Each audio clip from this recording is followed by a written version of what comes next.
11वीं पुतली त्रिलोचना ने जो कथा कही वह इस प्रकार है।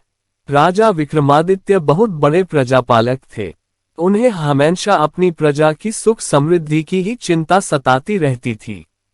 एक बार उन्होंने एक महायज्ञ करने की ठानी। असंख्य राजा महाराजाओं, पंडितों और ऋषियों को आमंत्रित किया। यहाँ तक कि देवताओं को भी उन्होंने नहीं छोड़ा।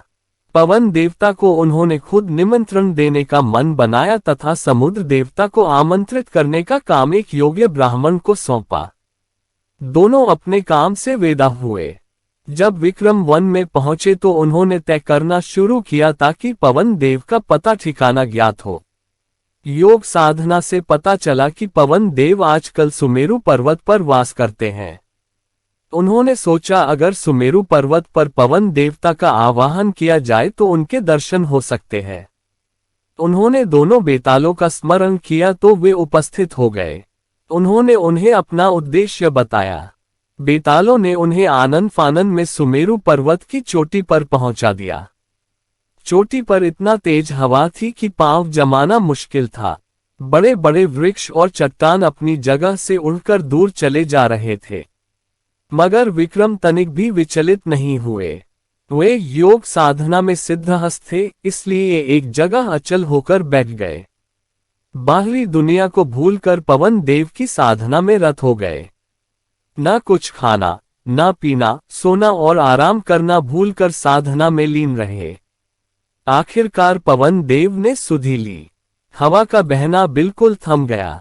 मंद मंद बहती हुई वायु शरीर की सारी थकान मिटाने लगी। आकाशवाणी हुई, हे राजा विक्रमादित्य, तुम्हारी साधना से हम प्रसन्न हुए। अपनी इच्छा बता। विक्रम अगले ही क्षण सामान्य अवस्था में आ गए और हाथ जोड़कर बोले कि वे अपने द्वारा किए जा रहे महायज्ञ में पवन देव की उपस्थिति चाहते हैं।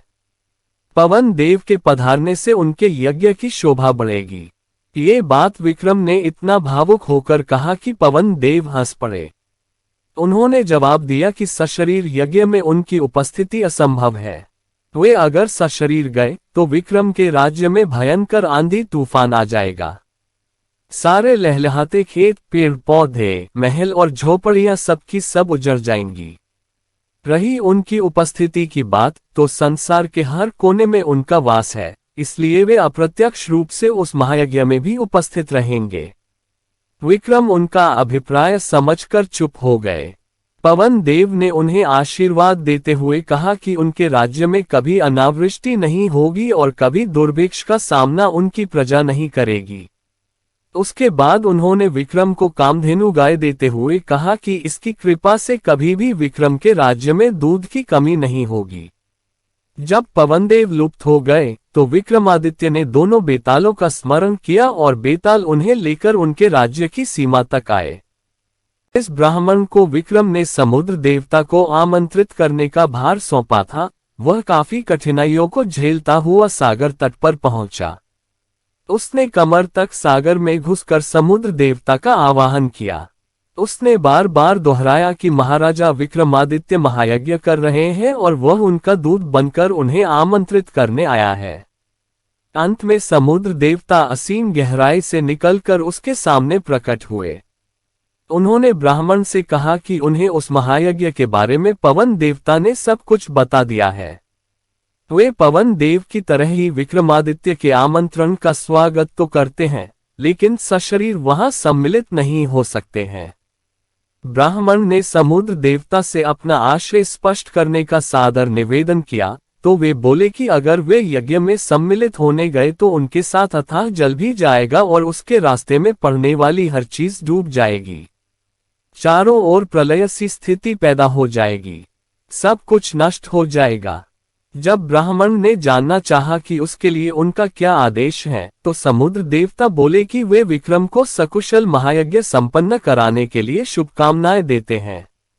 अप्रत्यक्ष रूप में यज्ञ में आद्योपति विक्रम उन्हें महसूस करेंगे, क्योंकि जल की एक एक बूंद में उनका वास है। यज्ञ में जो जल प्रयुक्त होगा उसमें भी वे उपस्थित रहेंगे। उसके बाद उन्होंने ब्राह्मण को 5 रत्न और 1 घोड़ा देते हुए कहा, मेरी ओर से राजा विक्रमादित्य को ये उपहार दे देना। ब्राह्मण घोड़ा और रत्न लेकर वापस चल पड़ा। उसको पैदल चलता देख वह घोड़ा मनुष्य की बोली में उससे बोला कि इस लंबे सफर के लिए वह उसकी पीठ पर सवार क्यों नहीं हो जाता। उसके ना नुकुर करने पर घोड़े ने उससे समझाया कि वह राजा का दूत है, इसलिए उसके उपहार का उपयोग वह कर सकता है। ब्राह्मण जब राजी होकर बैठ गया तो वह घोड़ा पवन वेग से उससे विक्रम के दरबार ले आया। घोड़े की सवारी के दौरान उसके मन में इच्छा जगी, काश ये घोड़ा मेरा होता। जब विक्रम को उसने समुद्र देवता से अपनी बातचीत सविस्तार बताए और उन्हें उनके दिए हुए फुहार दिए, तो उन्होंने उसे 5 रत्न तथा घोड़ा उसे ही प्राप्त होने चाहिए। चूंकि रास्ते में आने वाली सारी कठिनाइयां उसने राजा की खातिर हंसकर झेली। उनकी बात समुद्र देवता तक पहुंचाने के लिए उसने कठिन साधना की। ब्राह्मण रत्न और घोड़ा पाकर फूला नहीं समाया। और इसके आगे 12वीं पुतली पद्मावती की कहानी सुनने के लिए हमारे चैनल को सब्सक्राइब करें और जुड़े रहें। धन्यवाद।